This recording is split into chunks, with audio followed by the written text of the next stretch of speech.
नाजरीन आदाब। मौलाना आज़ाद national Urdu university के इस तालीमी प्रोग्राम में मैं सरमद यासीन बट आप सबका इस्तकबाल करती हूँ। आज इस तालीमी प्रोग्राम में जिस मौजू पर हम गुफ्तगू करने जा रहे हैं वो है फैक्टर्स अफेक्टिंग पर्सनालिटी, यानी शख्सियत को मुतासिर करने वाले अवामिल, जो बीएड के साल अव्वल के तुलबा के लिए है।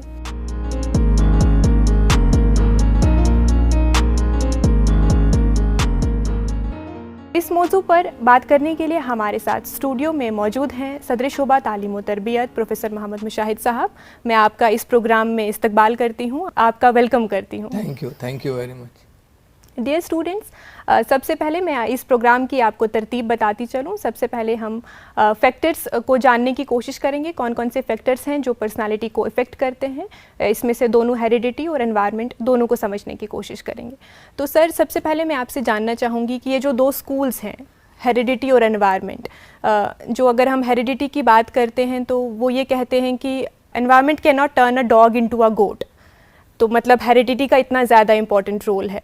तो अगर हम एनवायरमेंटल उस फिलॉसफी को बिलीव करते हैं, वो ये कहते हैं कि आप सिर्फ बीज जो है ज़मीन में लगाते हैं, सनलाइट, टेम्परेचर या उसके बिना कुछ हो नहीं सकता। तो ये दोनों स्कूल अलग अलग इंपॉर्टेंट रोल प्ले करते हैं। तो अगर हम पर्सनालिटी को देखें तो उसमें हेरिडिटी का क्या रोल रहता है और एनवायरनमेंट किस तरीके से इफ़ेक्ट करता है? सबसे पहले हम आपको ये जो बताऊं कि शख्सियत क्या है, यानी कि पर्सनालिटी क्या है।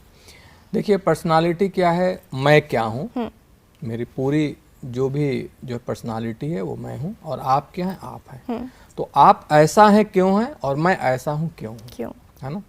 तो एक शख्स का या एक फ़र्द की जो मुकम्मल या मजमूई जो पर्सनालिटी है, उसको अगर हम देखें तो दो फैक्टर्स हैं मेन, जो कि उसको अफेक्ट करते हैं या डिटरमाइन करते हैं, जिसको हम जो है फैक्टर्स अफेक्टिंग पर्सनालिटी के नाम से जानते हैं। सबसे पहला है तवारुस, यानी कि हेरिडिटी, और दूसरा है इन्वायरमेंट। तो हम सबसे पहले तवारुस को यानी कि हेरिडिटी को हम जानने की कोशिश करते हैं। मिसाल के तौर पर मेरी हेरिडिटी कुछ और है और आपकी हेरिडिटी कुछ और है। अगर किसी थर्ड पर्सन से हम आप के बारे में और अपने बारे में पूछें कि आप हमारे बारे में बताइए, इनके बारे में बताइए, तो वो पहले ही देख करके कहेगा कि ये तो कश्मीर की हैं और आप तो नॉर्थ इंडियन है, क्योंकि हम अपने फिजिकल अपीयरेंस से लग रहे हैं। तो ये क्यों है? ये due to heredity, due to तवारुस, है ना। तो इसी को हम कहते हैं हेरिडिटी फैक्टर्स, है ना। अगर हम जो है तवारुस की बात करें, है ना, ब्रॉडर सेंस में, तो हमें ये मालूम है कि एक शख्स या एक फर्द, है ना, मेडिकल साइंस के जो है नुक्ता नज़र से देखें तो 46 क्रोमोसोम्स का मजमुआ है, जिसमें 23 क्रोमोसोम्स उसके फादर का है और 23 क्रोमोसोम्स उसके मदर का है। अगर हम आम जबान में या नफ्सियात की जबान में अगर हम ये जो है समझने की कोशिश करें, तो हम ये कह सकते हैं कि अगर हमारे अंदर जो है 46 टोटल सिफात और खुसूसियात हैं, तो वो 23 यानी कि आधी खुसूसियात ये सिफात हमारे वालिद मोहतरम की जानिब से है और 23 खुसूसियात या सिफात हमारी वालिदा मोहतरमा की जानिब से है ना। यही है हेरिडिटी। अब हेरिडिटी में क्या क्या चीजें, जिस्मानी साख्त है, हमारे फिजिकल स्ट्रक्चर है। अगर आप जो है मिसाल ले लीजिए, पूरी दुनिया में हम हिंदुस्तानी हैं, है ना। आप हिंदुस्तान में ही देख लीजिए, पूरा पश्चिम उत्तर दक्षिण, है ना। अगर आप ईस्ट के लोगों को देखें तो वेस्ट से बिल्कुल मुख्तलिफ हैं। अगर आप साउथ के लोगों को देखें तो नॉर्थ से बिल्कुल जो मुख्तलिफ हैं, है ना। अगर आप जो है केरला को देख लीजिए और जो है असमीज को देख लीजिए, नागालैंड को देख लीजिए, कश्मीरीज को देख लीजिए, गुजराती और पंजाबी को देख लीजिए, तो ये आप तमाम जो है चेंजेस आप जो देखेंगे, जो चेहरे की फीचर से आइडिया हो जाता है, बॉडी के फीचर्स को, हाइट से आप देखेंगे, है ना। अगर किसी के पेरेंट्स जो है बहुत लंबे हैं, उनके बच्चे लंबे होते हैं। अगर छोटे हैं जिसामत के एतबार से छोटे होते हैं, तंदुरुस्त और फरबा हैं, मोटे हैं, तो वो भी, ये सब सारी चीज़ें हैं, है ना। हम लोग अक्सर व बेशतर जो है सुनते भी हैं कि किसी जो है फ़र्द को ये शिकायत होती है कि हम तो कुछ खाते भी नहीं हैं लेकिन हम मोटे हो रहे हैं, और फलां खूब खाता है फिर भी वो दुबला रहता है। तो ये क्या है? बहुत सारी बीमारियां भी हेरिडिटी आ जाती हैं। ये जेनेटिक बोलते हैं इसको, इसीलिए हम जो है जेनेटिक बोलते हैं। जीन्स में ये सब चीजें शामिल होती हैं, जैसा कि मैंने शुरू में ही बताया कि ये जो है हेरिडिटी होती है। इसी तरह से आप एक जो है अरब को देख लीजिए, एक अफ्रीकी जो है शख्स को देख लीजिए, अफ्रीका में ही देख लीजिए, गोरों को देख लीजिए और कालों को देख लीजिए। बहुत लंबे लंबे भी लोग होते हैं और ड्वार्फ भी होते हैं, बौने भी जो है अफ्रीका में होते हैं, है ना। इसी तरह से आप जो है यूरोपियन को देख लीजिए, चाइनीज को देख लीजिए, जापानीज को देख लीजिए।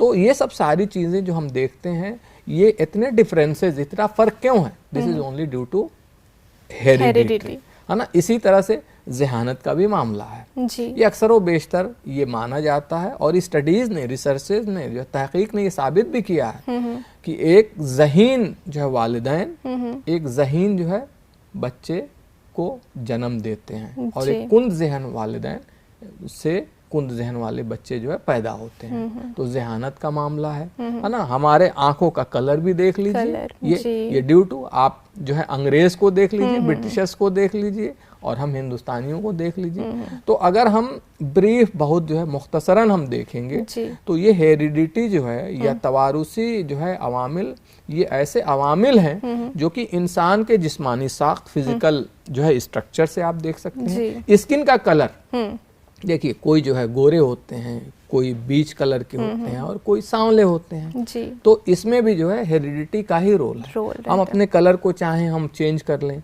हम जो चेंज जो है नहीं कर सकते, ठीक है ना। इसी तरह से ज़हानत है जो मैंने आपको जो बताया, रुझानात हैं। तो अगर आप ये सारी चीज़ों को देखें, हमारा फिजिकल स्ट्रक्चर क्या है और हमारी अंदरूनी जो ज़हानत है, जो रुझानात हैं, है ना, एप्टीट्यूड्स हैं, तो ये all these are due to genetic या हेरिडिटी या तवारुसी अवामिल है जी। तो मतलब हम ये कह सकते हैं कि बहुत इंपॉर्टेंट रोल प्ले करता है हेरिडिटी एक इंसान की पर्सनालिटी में। सर, एनवायरनमेंट का क्या रोल रहता है? अगर हम एनवायरनमेंट की तरफ आएँ तो वो किस तरीके से हमारी पर्सनालिटी को इफेक्ट करता है? देखिए, एक शख्स जो भी है वो दो वजूहात से है जी। एक तो अपने जो है हेरिडिटी फैक्टर के एतबार से, और फिर दूसरा माहौल के एतबार से। तो हेरिडिटी और जो है एनवायरनमेंट दोनों एक शख्सियत को तायुन करने में या मुतासिर करने में बहुत अहम रोल अदा कर सकते हैं। अगर अच्छी हेरिडिटी रही और साथ ही साथ अच्छा एनवायरनमेंट भी मिला, तो वो शख्सियत अच्छे खुतूत पर जो है परवान चढ़ती है। अगर हेरिडिटी बहुत अच्छी है, माहौल अच्छा नहीं मिला, तो फिर वो उस खुतूत पे परवान जो है नहीं चढ़ता है। अगर हेरिडिटी है, अगर एक जो है कुंद जहन बच्चा है मान लीजिए, है ना, उसको बहुत अच्छे माहौल में रख लीजिए, बहुत अच्छा खान पान दे दीजिए, बादाम खूब खिलाइए, लेकिन उसके जहानत को आप इम्प्रूव जो है नहीं कर सकते, क्योंकि वो पैदाइशी तौर पर ही जो है कुंद जहन है जी। तो दोनों का रोल जो है होता है। तो अब आइए हम ये जानने की कोशिश करते हैं कि इन्वायरमेंट क्या है, या इन्वायरमेंट या माहौल शख्सियत को कैसे तायुन करता है या कैसे जो है असर करता है। तो अगर हम जो है इन्वायरमेंट को या माहौल को हम जानने की कोशिश करें, तो हम 3 हिस्सों में तकसीम कर सकते हैं जी। एक, किसी भी बच्चे के पैदाइश से कब्ल, और पैदाइश के वक्त, और पैदाइश के बाद जी। एक बच्चा अगर आप देखें तो तकरीबन 9 महीने माँ के पेट में रहता है, तो वो भी एक इन्वायरमेंट है जी। 9 महीने तक माँ की जिस्मानी, ज़हनी, जज्बाती, नफ्सियाती हालात, उसका खान पान, है ना, उसको कोई बीमारी है, दवाओं के असरात, बतौर मजमूई 9 महीने माँ किस तरह से रहती है, उस बच्चे की पूरी जो पर्सनालिटी पे एज वो जो है असर करेगा। अगर मुस्बत है, पॉजिटिव है, तो पॉजिटिव असर करेगा, और निगेटिव है तो निगेटिव असर करेगा। पैदाइश का वक्त भी एक इंसान की शख्सियत का जो बड़ा अहम वक्त होता है। अगर कोई गलती, छोटी मोटी गलती अगर जो है पैदाइश के वक्त में हो गई, या ऑक्सीजन की कमी जो है हो गई, या इंस्ट्रूमेंटल जो है डिलीवरी हो गई, तो वो बच्चा ज़िंदगी भर जो है किसी न किसी डेफिशिएंसी से, या मेंटल जो है रिटार्डेशन से, या इम्पेयरमेंट से, या इनकम्प्लीट पर्सनालिटी का होता है। ठीक इसी तरह से पैदाइश के बाद जी। अब इंसान की असली ज़िंदगी की शुरुआत जो है पैदाइश के बाद से होती है। और एक बच्चा जिस घर में, जिस माँ के गोद में पैदा होता है, जिस ख़ानदान में पैदा होता है, वहीं से उसकी जो है शख्सियत साजी या जो है पर्सनालिटी जो है डेवलपमेंट का मामला जो शुरू हो जाता है। अब माँ कैसी हैं, उनका तालीम कैसा है, वालिद कैसे हैं, दूसरे जो है भाई बहन कैसे हैं, ख़ानदान का साइज़ कैसा है, छोटा है बड़ा है, वालिदैन का जो है वो एटीट्यूड जो है क्या है, वो जो है डिक्टेटरशिप करते हैं, डिक्टेटर वाले हैं, या जो है लेज़ेस फेयर हैं, फिर जो है अमीरी है, गरीबी है, गुर्बत है, कोई मेंटल शॉक है, या सौतेले वालिदैन हैं, वालिदैन का रवैया, ये सब सारी चीज़ें जो है ना, जो घर की चीज़ें ये जो है बच्चों की शख्सियत पर जो है असरअंदाज होती हैं तमाम। इसके बाद से बच्चा जो है घर के बाहर जो है कदम रखता है, माहौल में, पड़ोस में, तो जो है पड़ोसी कैसे हैं, उसके दोस्त अहबाब कैसे हैं, किन बच्चों के साथ खेलता है, कूदता है, गुफ्तगू करता है, बातचीत करता है, इंटरेक्ट करता है, तो समाज का भी असर उसकी पर्सनालिटी पर होती है। समाज अच्छा है, उसकी पर्सनालिटी अच्छी खुतूत पर जो है, या उसके दोस्तों की कंपनी अच्छी है तो वो परवान चढ़े। जी। और ठीक इसी तरह से जब बच्चा स्कूल में कदम रखता है ना, उसके टीचर्स कैसे हैं, उस स्कूल का माहौल कैसा है ना, प्रिंसिपल का या हेड मास्टर या हेड मिस्ट्रेस का रवैया जो है टीचर के साथ कैसा है, टीचर का टीचर के साथ कैसा है, स्टूडेंट का टीचर के साथ कैसा है, स्टूडेंट का स्टूडेंट के साथ कैसा है, तो ये तमाम चीज़ें है ना, निसाब हो गया जो है, करिकुलम हो गया, टीचर का जो है मेथड ऑफ टीचिंग हो गया, तो अगर टीचर का एटीट्यूड कैसा है बच्चे की तरफ, एटीट्यूड कैसा है, और हम लोग अच्छी तरह से जानते हैं कि टीचर का एटीट्यूड, बर्ताव बहुत इम्पोर्टेंट रोल प्ले करता है, इम्पोर्टेंट रोल भी, और टाइम टू टाइम जो है डिस्क्रिमिनेटरी भी रहता है, तो वो सब सारी चीज़ें पर्सनालिटी पर असरअंदाज होती हैं। रस्म रिवाज भी हैं जिस कल्चर में वो रहता है ना, खान पान है, लिबास है, ये सब सारी चीज़ें हैं, है ना। तो अगर आप ये देखेंगी कि एक जो फर्द या एक शख्स या एक बच्चे की शख्सियत में जो है पर्सनालिटी में तवारुस यानी कि जो हेरिडिटी और माहौल दोनों का अहम रोल होता है। और मैं तो ये कहता हूँ, मैं हमेशा अपने जो है कमरे जमात में अपने तालिब इल्मों से ये कहता हूँ कि खुशकिस्मत हैं वो बच्चे जिनको जो है अच्छा हेरिडिटी या अच्छा तवारुस मिला या अच्छे वालिदैन मिले, और साथ ही साथ उनको एक अच्छा माहौल भी मिला, बिल्कुल। तो शख्सियत को परवान चढ़ाने में, शख्सियत को डेवलप करने में, या शख्सियत पर असरअंदाज होने में, या शख्सियत का तायुन करने में हेरिडिटी यानी कि तवारुस और इन्वायरमेंट यानी कि माहौल, दोनों का बड़ा अहम रोल जो है होता है। ये तायुन करना जो है बड़ा मुश्किल है कि हेरिडिटी का ज्यादा अहम रोल है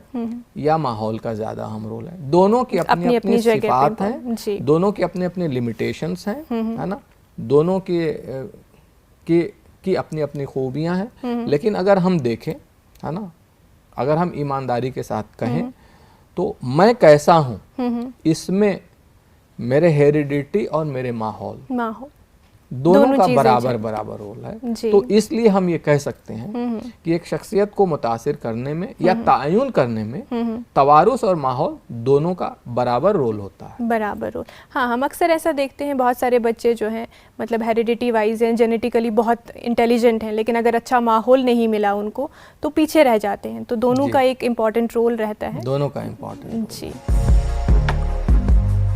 डियर स्टूडेंट्स, आज हमने मुख्तलिफ फैक्टर्स को समझने की कोशिश की जो पर्सनालिटी को इफ़ेक्ट करते हैं, जिसमें हमने हेरिडिटी का क्या रोल रहता है और एनवायरनमेंट किस तरीके से इफ़ेक्ट करता है उसको समझने की कोशिश की। और हम ये कह सकते हैं कि इन दोनों का, हेरिडिटी और एनवायरनमेंट का, एक अहम रोल रहता है इंसान की शख्सियत को मुतासिर करने में।